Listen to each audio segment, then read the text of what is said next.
昆山科技大学这几年积极推动智慧自动化机器人相关的课程，现在得到教育部有偿的补助。昆山科技大学也邀集南部的高中级学校，同时伫相关企业的协助之下，共同成立南区智慧制造教学联盟，配合举办成立大会。会长立委陈廷辉甲林义进也拢出席见证。昆山科技大学校长表示，希望透过安尼的合作，互人才培育的环境更加完善。是有一次跟了很多高中职的校长一起吃饭。吃的时候呢，他们就有提到了说，我们的总裁左总裁有捐赠了这个机械手臂给各个高中职的学校那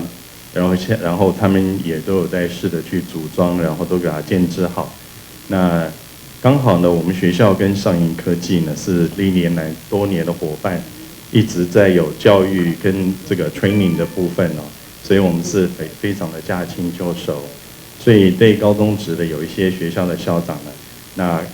我们也义不容辞的，就是说如果有不会的话，我们可以来协助，然后把它建制起来。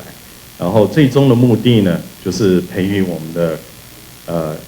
青年年轻的学生能够了解一下智慧自动化到底是什么东西。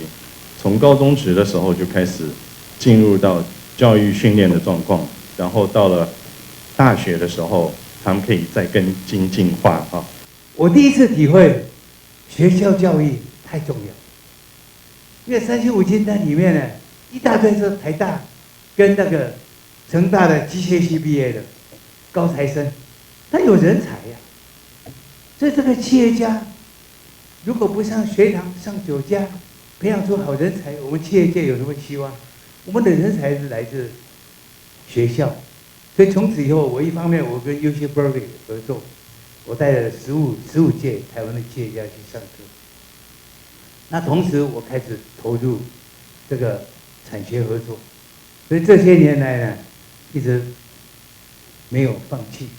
昆山科技大学也将协助8间学校设立机器人教学示范点，并顺回展示机器人的应用功能，同时协助学校培育政治教师，考取机器人工程师的证照。积极甲高中端分享资源，共创双赢。台新闻郭博义采访报道。